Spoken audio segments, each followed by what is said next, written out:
নমস্কার বন্ধুরা, কেমন আছেন সবাই? আশা করি সবাই ভালো আছেন এবং সুস্থ আছেন। আমি জয়শ্রী আজকে চলে এসেছি একটা নতুন ব্লগ নিয়ে। আজকে মঙ্গলবার, তো আমি আর মেয়ে বেরিয়ে পড়েছি টোটো করে। এখন অফিস যাব। অফিসের পাশেই আজকে একটা রিচুয়াল আছে। রিচুয়াল বলতে আমাদের এখানে আজকে পড়ুয়াষ্টমী বা প্রথমাষ্টমী বা পড়ুয়া পূজা এইভাবেই এই আজকের দিনটিকে পালন করা হয়।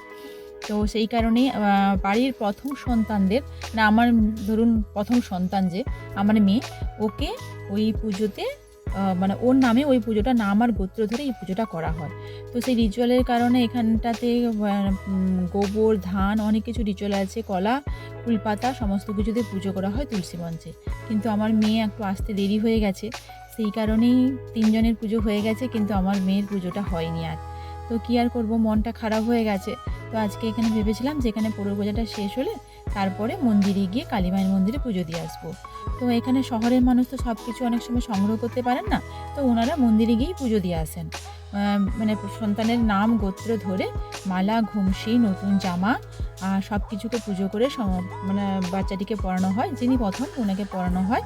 তো পড়ানোর পরে ওনার নামে একটা নাম গোত্র দিয়ে ঠাকুরের কাছে একটা সুপারি বসানো হয়, যাতে ও দীর্ঘায়ু কামনা করা হয় এবং সুস্থ থাকে।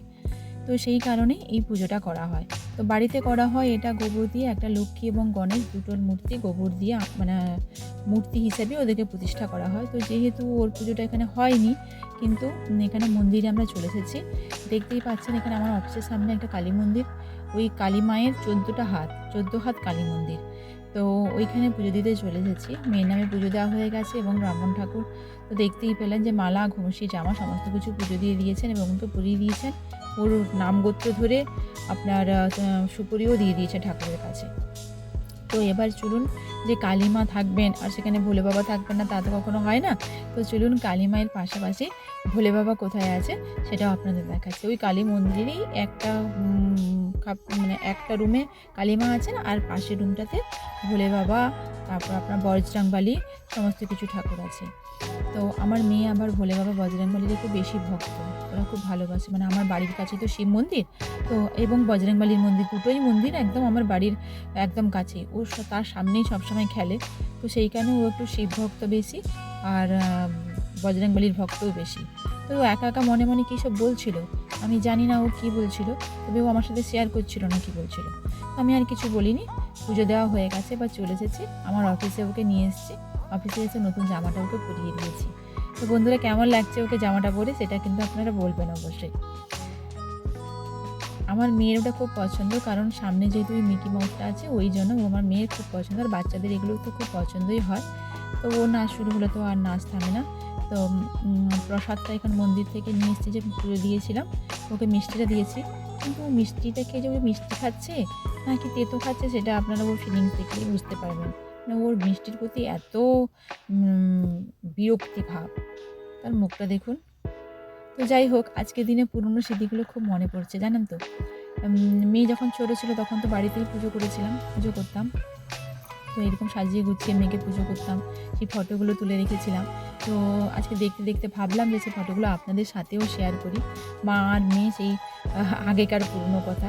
তো পুরনো স্মৃতি মনে করেই মনটা একটু খারাপ হয়ে গেল। তো হয়তো বাড়িতে পুজো করতে পারলে একটু বেশি খুশি হতাম। যাই হোক, কোনো কারণে পুজো করতে পারিনি। তো বন্ধুরা, কী আর করব বলুন, যে পুরনো স্মৃতি নিয়ে থেমে থাকলে তো হবে না। জীবন কখনো কোনো কিছুর জন্য থেমে থাকে না। তো সেই কারণে আমাদের এগিয়ে যেতে হবে। তো সারাটা দিন মন খারাপের পরে তো আমরা জায়েরা, ননদেরা এবং আমার জেঠি শাশুড়ি সবাই মিলে বিকালবেলাটা প্ল্যান করলাম সন্ধ্যের দিকে অফিস শেষে, যে চলো সবাই মিলে টোটো ভাড়া করে যাব ঘুরতে। তো আমাদের বাড়ির কাছে আপনারা এর আগের ব্লগেও দেখেছেন নিশ্চয়ই, যে মন্দারমণি বাড়ির কাছাকাছি খুব। তো প্রপার মন্দারমণি পর্যন্ত গেলাম না। মন্দারমণির যে স্টার্টিং যে শৌলা ব্রিজ ওইখানে পর্যন্ত আমরা সবাই, এই যে আমার যা, তার পেছনে ননদ এবং আমার জেঠি শাশুড়ি, আমার হাজব্যান্ড, তাদের ছেলে মেয়ে, আমার মেয়ে, সবাই মিলে একটু ঘুরে এলাম, যাতে মনটা একটু ভালো হয়। সবাই একটু, বোনেরা ফুচকা খেলো, আমরা একটু আড্ডা মারলাম, চাটা খেলাম, কিছু খাবার দাবার টিফিন করলাম, তারপর আমরা কিছুক্ষণ বাদেই বাড়ি ফিরে যাব। তো বন্ধুরা, যদি আমার ব্লগটা ভালো লেগে থাকে অবশ্যই একটা লাইক করবেন, কমেন্ট করবেন এবং বন্ধুদের মধ্যে শেয়ার করবেন। আর যদি সাবস্ক্রাইব না করে থাকেন অবশ্যই সাবস্ক্রাইব করে দেবেন আর পাশে থাকা নোটিফিকেশান বেলটি অন করে দেবেন, যাতে পরবর্তীকালে কোনো ভিডিও আপলোড করলে আপনারা সবার আগে দেখতে পান। আপনাদের ছোট্ট লাইক কিন্তু আমাদের অনেকটাই মনে আনন্দ জাগায় পরবর্তী ব্লগ করার জন্য। তো এই যে বন্ধুরা বললাম, জীবন কখনো থেমে থাকে না। সকালবেলা মনটা খারাপ ছিল, কিন্তু তারপরে আবার মনটা ঠিক হয়ে গেল, আনন্দে মেতে উঠলাম। এরপরে আমরা বাড়ি চলে যাব। তো আপনারা এতক্ষণ আমার ভিডিওটা দেখছেন, মন দিয়ে দেখছেন। আপনারা আমার অনেক ভিডিও দেখেন, ভালো লাগে, লাইক করেন, আমারও খুব ভালো লাগে। তো এতক্ষণ দেখার জন্য, আপনাদের পাশে থাকার জন্য, আমার পাশে থাকার জন্য থ্যাংক ইউ। আজকের মতো রাখছি, টাটা।